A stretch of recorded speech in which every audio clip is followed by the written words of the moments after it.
നരകത്തിലെത്തിയാൽ ആദ്യം കൊടുക്കുന്ന വെള്ളം, ആ വെള്ളം മുഖത്തോടടുപ്പിക്കുമ്പോൾ മുഖം കത്തിക്കരിഞ്ഞു പോകത്ര.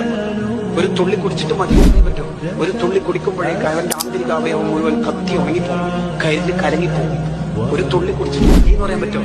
ഫശാരി പോലെ ഷുർബല്ലെങ്കിൽ ദാഹിച്ചവശനായ ഒട്ടകം കുടിക്കുന്ന പോലെ ലിറ്ററോളം കുടിച്ചിരിക്കണം. അപ്പോൾ അയാൾ ഉടനെ കൊടുക്കുന്ന ശിക്ഷ വിശപ്പാണ്.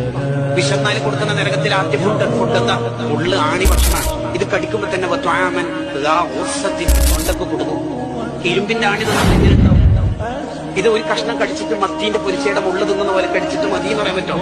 ഫമാലിഹൂന മിൻഹൽ ബുത്തൂൻ, പള്ള നിറച്ചു കൊടുക്കും. ഇവിടെ തഫാസിറുകളിൽ കാണാം ചാക്ക് നിറച്ച് മുള്ളിങ്ങനെ തീറ്റിപ്പിക്കും. ഇത് വിശപ്പിന്റെ കടുപ്പ് കൊണ്ട് തിന്ന് തിന്ന് തിന്ന് പിന്നെ ദാഹം, പിന്നെ കുടിച്ച് കുടിച്ച് കുടിച്ച് വിശപ്പ് എത്തൂല വൈനഹമീമിൻ ആൻ, അങ്ങോട്ടും ഇങ്ങോട്ടും തവാഫ്. എന്നിട്ട് അള്ളാഹു അവരെ പരിഹസിച്ച് പറയും നോക്കണം, ഹാദാ നുസ്ലുൻ, ജസ്റ്റ് വെൽക്കം ഡ്രിങ്ക് ആയിട്ടുള്ളൂ. ലൈം ജ്യൂസ്, നൂൽപുട്ട്, പൊറോട്ട, ബിരിയാണിയിൽ വരുന്നുണ്ട്. Just sample. ഈ നരകത്തിന്റെ കോലം നമ്മൾ ആലോചിച്ച് നോക്കിയ. സോഷ്യൽ മീഡിയ കാലത്ത് ട്രോളും തങ്ങന്മാരെ കളിയാക്കലും ഉസ്താദന്മാരെ ക്ലിപ്പ് എടുത്തിട്ട് പ്രസംഗം കളിയാക്കലും ഒക്കെ ആയി നടക്കുന്ന പുതിയ കാലത്ത് 999 പേര് നരകത്തിലെത്തുമ്പോൾ ഒരാൾ സ്വർഗത്തിലെത്തുക. രക്ഷപ്പെടാൻ വളരെ സാധ്യത കുറഞ്ഞ കാലത്ത് നമ്മൾ സൂക്ഷ്മതയോടെ ജീവിക്കണേ മക്കളെ.